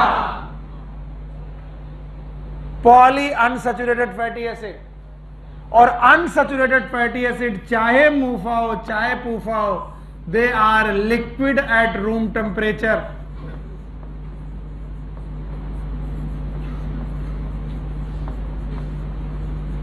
रूम टेम्परेचर पे ये लिक्विड होते हैं। और सुनो, ये कोलेस्ट्रॉल लेवल को कम करते हैं, कोलेस्ट्रॉल लेवल को ये कम करते हैं। और अगर कोलेस्ट्रॉल लेवल को कम कर रहे हैं, then these are safe to heart, आपके हार्ट के लिए सेफ हैं। इसीलिए जिनके घरों में हार्ट अटैक आ गया किसी को भी, तो डॉक्टर उनसे कहते हैं सफोला में खाना बनाओ। सफोला नाम का ब्रांड है, सफोला। और इस सफोला नाम के ब्रांड में जब आप खाना बनाएंगे तो इसमें बेटा पॉली अनसैचुरेटेड की भरमार होती है। और अगर सफोला पॉलीअनसैचुरेटेड की भरमार है, इसका मतलब है वो हार्ट के लिए अनसेफ की सेफ, सेफ, और रूम टेम्परेचर पे सॉलिड की लिक्विड, लिक्विड। तो बताइए, कभी भी कोई तुमसे ऑफर करे कि ऑयली चीज खानी है, तो कैसा ऑयल लोगे जो रूम टेम्परेचर पे सॉलिड की लिक्विड? तो बताओ, देसी घी बढ़िया कि मस्टर्ड ऑयल? चाहे कोई कितना भी कहते हैं कि नहीं सर देसी घी हमारे यहाँ पर बड़ा बढ़िया माना जाता, देसी घी कई बार रूम टेम्परेचर पे कैसा है? सॉलिड। कई बार का मतलब कब? टेम्परेचर अगर 25 डिग्री लोगे तो सॉलिड है। बाकी गाय और भैंस, कई बार कहने का मतलब ये है, भैंस वाला जो होता है उसमें बेटा फैटी एसिड ज्यादा है और इसलिए वो सॉलिडिफाई होता है, और गाय वाला थोड़ा लिक्विफाई। याद है?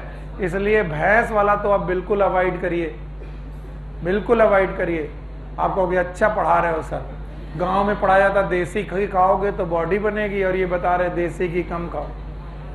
हमारे पास तो घर में एक मस्टर्ड ऑयल था, उसे हम लोग बोलते थे कड़ुआ तेल। कितने लोग कड़ुआ तेल जानते हैं? अरे सब जानते हैं। और कड़ुआ तेल की विशेषता है, खाना बनाओ, सर में लगाओ, बॉडी में लगाओ, हैं? कान में डालो। भाइयों बहनों, चूंकि ये रिचुअल्स हैं और ये चले आ रहे, तो लोग क्या करते हैं कि काजल और तेल, काजल और ये दोनों मना है। आप आने वाले समय पर, भगवान क्या बोल रहा हूं मैं, जब भी आपके घरों में छोटे बच्चे आए, अगर कोई काजल लगा रहा है तो बताओ उसे सपोर्ट करोगे कि अपोज? मत लगाइए, जरूरत। और फिर भी अगर कोई कहे कि लगाना है तो नीचे, लिड में कि नीचे, बिकॉज दे एड्जॉर्प्शन करते हैं। क्या करते हैं? एड्जॉर्ब। और हमें मालूम है कि धूल के कण आंख में ना जाएं तो हम नीचे लगाएं, ऐसा नहीं कि लगाने वाले ऐसे ही लगाते हैं, नीचे लगाओ। एड्जॉर्प्शन करता है डस्ट पार्टिकल का। और तेल कभी कान में डालना नहीं है, क्योंकि तेल डालोगे तो फंगस की ग्रोथ होगी, फंगस की ग्रोथ होगी तो आपको बीमारी होगी CSOM, आगे चल के पर्दे में आ जाएगा छेद, और फिर लिए लिए घूमोगे सर अब क्या करें, तो डॉक्टर कहेगा कराओ ऑपरेशन। क्या कराओ? तो कान में क्या नहीं डालना चाहिए? डालना चाहिए। कान में ना लकड़ी डालो, कान में ना, ये भी मत करो। सर ने कर लिया। हाँ, तो बताओ SFA के बाद कौन? ऊफा। ऊफा में दो, वन इज मूफा और ऊफा। मूफा ऑलिक एसिड, ऊफा लिनोलिक एसिड, लिनोलिक एसिड। बताइए इसेंशियल फैटी एसिड के नाम याद है? ऑलिक है, कौन है? Linoleic acid, linoleic. ये कोलेस्ट्रॉल को, ये कोलेस्ट्रॉल को, कोलेस्ट्रॉल हमारी आर्टरीज में जम जाता है, अटैक के चांसेस बढ़ते हैं। तो बताओ रूम टेम्परेचर पे जो लिक्विड है ऐसा ऑयल खाओगे? नहीं खाओगे। और बेटा रूम टेम्परेचर पे जो सॉलिड है वो नहीं खाओगे। तो जो समोसे हैं छपेड़ा पुलिया वाले खाओगे? खाएंगे, खाओ, हमारा क्या। फिर आओगे तो हमारे पास ही खाओगे, तो कार्डियोलॉजी आओगे, फिर चिल्लाओगे कि सर बचाओ बचाओ। कोई बचाएगा नहीं। हमारे को देखते ही बोल रहे हैं कि सर, अरे सुन लिया था बेटा, तुम्ही को देख रहे हैं। जब हमने कहा खाओगे कि नहीं खाओगे, तो तुमने बोला खाएंगे। और तुम्हें मालूम नहीं, तुम्हारे टीचर को शोर में ज्यादा सुनाई पड़ता है। खड़े हो तुम रेड के पीछे, हाँ उतनी दूर से मैंने सुन लिया। अरे तुम नहीं है, हाँ तुम खड़े हो। हमने कहा खाओ कि नहीं खाओगे? तक खाएंगे।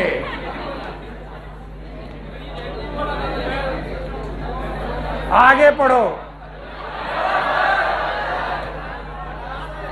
आगे है ग्लिसरॉल। क्लास है किसकी? केमिस्ट्री सर की। जाओ जाओ खुश रहो बेटा, इसको बंद कर दो।